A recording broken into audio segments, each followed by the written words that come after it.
Hello, welcome back to my channel. कैसे हैं आप सभी? आशा करती हूँ कि आप सभी बहुत अच्छे होंगे और मैं भी बिल्कुल ठीक हूँ। तो जैसे कि थंबनेल देख के आप लोगों को पता लग गया होगा कि आज का जो हमारा वीडियो है वो किस टॉपिक पे होने वाला है। तो यहाँ पर मैं अपने एक्सपीरियंस आप लोगों के साथ शेयर करूँगी। तो आशा करती हूँ आपको वीडियो पसंद आएगी। तो चलिए वीडियो की करते हैं शुरुआत। तो जैसे कि पता है आपको सबको मेरा सी सेक्शन हुआ है सेकेंड डिलीवरी में। तो जब ऑपरेशन के बाद उन्होंने थर्ड डे फिर बुलाया था, जैसे कि वहाँ पे 4 दिन रही थी मैं। तो जिस दिन ऑपरेशन हुआ है वो दिन, फिर उसका अगला दिन, उसके अगले दिन ड्रेसिंग के लिए फिर उन्होंने जो है कि ड्रेसिंग कर दी थी। और ड्रेसिंग करने के बाद सुबह ड्रेसिंग की थी और उसके बाद शाम को हमारा डिस्चार्ज हो गया था हॉस्पिटल से। तो और 11वें दिन बुलाया था कि स्टिचेस आपके खुल जाएँगे और ठीक हो जाएँगे, तब तक तो वो स्टिचेस आपके काटने हैं तो आप आ जाना। ठीक है। हम घर आ गए। घर आने के बाद 2 से 3 दिन बाद मुझे राइट साइड में हल्का ना दर्द, जैसे मैं उठ रही हूँ और बैठ रही हूँ तो मुझे वहाँ पे दर्द कुछ ज़्यादा ही फ़ील होता था। तो एक बार हम फिर मदर इन लॉ ने बोला कि क्या करते हैं, एक बार हम प्राइवेट हॉस्पिटल में दिखाते हैं, कहीं स्टिचेज़ पे कोई पक तो नहीं रहा है या कोई गाँठ-वाँठ तो नहीं पड़ रही है, क्या हो रहा है, क्या दिक्कत आ रही है। तो हमारे घर के जो पास में प्राइवेट हॉस्पिटल था तो हमने वहाँ पर दिखाया डॉक्टर को। उन्होंने सॉरी। जब उन्होंने ड्रेसिंग हटाई और देखा तो वहाँ पर छोटी-सी गाँठ बन गई थी मेरे, जिसकी वज़ह से मुझे दर्द हो रहा था। बाकी जगह ठीक था बट राइट साइड में ही एक जगह पे दर्द हो रहा था मुझे। तो फिर हमने प्राइवेट हॉस्पिटल में मैंने 2 बार ड्रेसिंग करवाई है, मतलब चौथे-चौथे दिन, जैसे तीसरे-चौथे दिन बुलाया था उन्होंने, तो वो 2 बार ड्रेसिंग वहाँ से हुई थी और उन्होंने मेडिसिन चेंज करके दी थी। क्योंकि जो गवर्नमेंट हॉस्पिटल से मेडिसिन मिलती है उसके जो सॉल्ट होते हैं वो थोड़े से अ, कम होते हैं कंपैरिज़न टू जो प्राइवेट हॉस्पिटल वगैरह वाले रिकमेंड करते हैं। तो फिर डॉक्टर ने मुझे मेरी मेडिसिन चेंज करी, तो जिससे कि घाव जल्द से जल्द भर सके, तो वो ठीक हो मतलब ठीक होने लग रहे थे। तो फिर उसके बाद ही मैंने 11वें दिन जैसे डॉक्टर ने बोला तो मैंने 1 दिन और एक्स्ट्रा करा कि कुछ प्रॉब्लम ना हो, ठीक हो जाए अच्छे से, तो 1 दिन और ले सकती हूँ मैं, कोई दिक्कत नहीं है। तो फिर मैंने 12वें या 13वें दिन आई थिंक अपने स्टिचेस वहाँ से कटवा दिए थे, प्राइवेट हॉस्पिटल से ही कटवाए थे। तो जब डॉक्टर ने देखा वो खोल करके, वैसे तो खैर वो बीच-बीच में चेक कर ही रहे थे, पूछ ही रहे थे मेरे से, जब 2 बार मैं गई थी ड्रेसिंग के लिए, तो मेरे स्टिचेज़ तब तक बिल्कुल पूरी तरीके से ठीक हो चुके थे।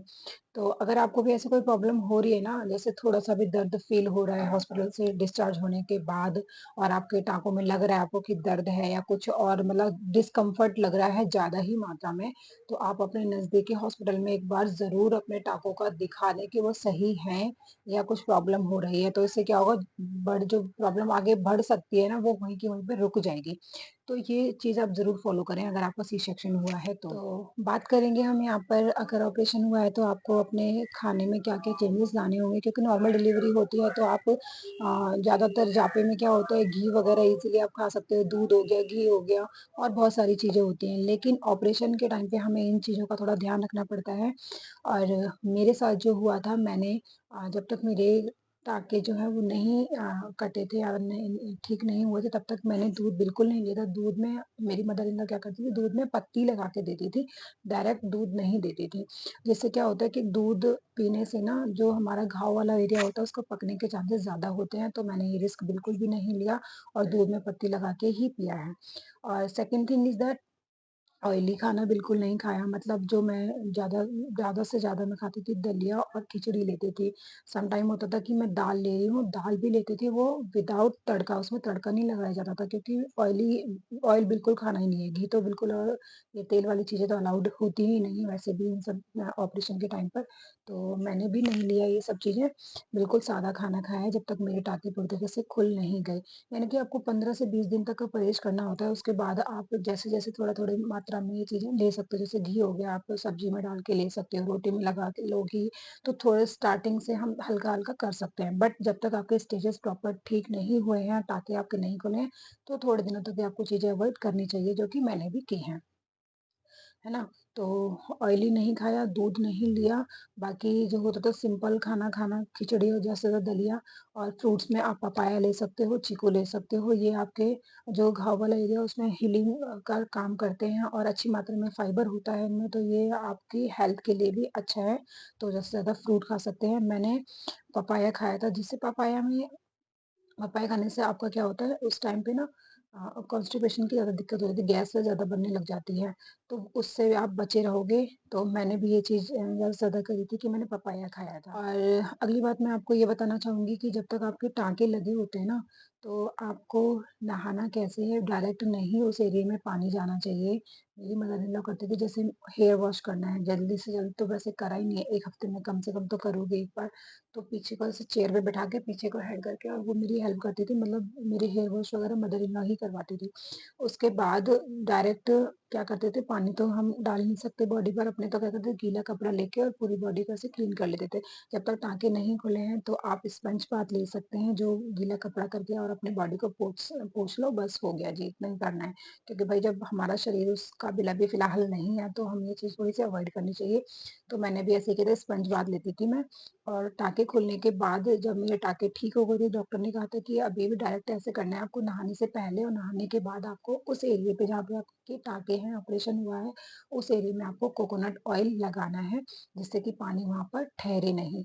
क्योंकि वहाँ उस एरिया को जितना आप ड्राई रखोगे उतनी जल्दी से वो आपके ठीक होने में हेल्प हो जाएगी, क्योंकि अगर पानी ज़रा-सा भी रह गया तो फिर वो पकने के चांसेस ज़्यादा बढ़ जाते हैं। तो अगर आपको ये टिप भी ठीक लगे तो आप इसे फ़ॉलो कर सकती हैं। मेडिसिन आप प्रॉपर टाइम पर लें, जो आपको डॉक्टर ने रिकमेंड की हैं ऑपरेशन के बाद वो खाएँ, जैसे जिससे जल्दी-जल्दी आपके घाव पूरी तरीके से ठीक होने में आपकी हेल्प हो सके। और नेक्स्ट होता है कैल्शियम और आयरन की टैबलेट्स जो हैं वो डॉक्टर आपको ज़रूर रिकमेंड करेंगे और वो आपको ज़रूर खाने भी हैं टिल 6 मंथ तक। तो मेरे साथ यहाँ पे थोड़ी-सी ये प्रॉब्लम हो जाती है, मैं आपको एक चीज़ बताती हूँ, आयरन की टैबलेट लेती हूँ ना, तो मुझे जल्दी से वो डाइजेस्ट नहीं होती, मतलब ऐसे वॉमिट जैसा मन करता है। तो मैं यहाँ पे आयरन की टैबलेट 1 दिन छोड़ के 1 दिन लेती हूँ, उसकी जगह पे मैं ज़्यादा से ज़्यादा हरी सब्जियाँ खा रही हूँ, ठीक है? और फ्रूट्स ले रही हूँ। लेकिन कैल्शियम और जो विटामिन डी वाली कैप्सूल्स हैं, वो मैं रेगुलर ले रही हूँ। तो आपको अगर डाइजेस्ट हो रहे हैं, आप इज़िली आप पर आप मत छोड़ना, आयरन और कैल्शियम की टैबलेट्स हैं, अगर आपको सूटेबल है तो वो ज़रूर से ज़रूर आपको कैल्शियम के और आयरन के टैबलेट्स लेते रहना। भई बहुत ज़्यादा बॉडी हमारी वीक हो जाती है, ऑपरेशन के बाद तो ऐसा लगता है कि पैर काँप रहे हैं, 15 से 20 दिन तक तो आपको ऐसा लगेगा पैर काँप रहे हैं खड़े होने में। मेरे साथ ऐसा ही था, तो आपको इस टाइम पर अपनी हेल्थ का बहुत ज़्यादा आपको केयर की नीड होती है और आपको अपनी केयर करनी भी चाहिए, क्योंकि यही टाइम है, अगर आपने इस टाइम पे अपने आप को सँभाल लिया तो आगे आने वाले टाइम में आपको कोई प्रॉब्लम नहीं होगी। ठीक है? तो ये चीज़ें आप ज़रूर अपनाना, अगर आपको ये ठीक ये कुछ था मेरा एक्सपीरियंस ऑपरेशन होने के बाद। और ऑपरेशन के बाद आपको एक चीज़ और बताऊँगी, आपको अपना हेड और अपने जो पैर हैं उनको कवर करके रखना, अपना सर ढक के रखना है।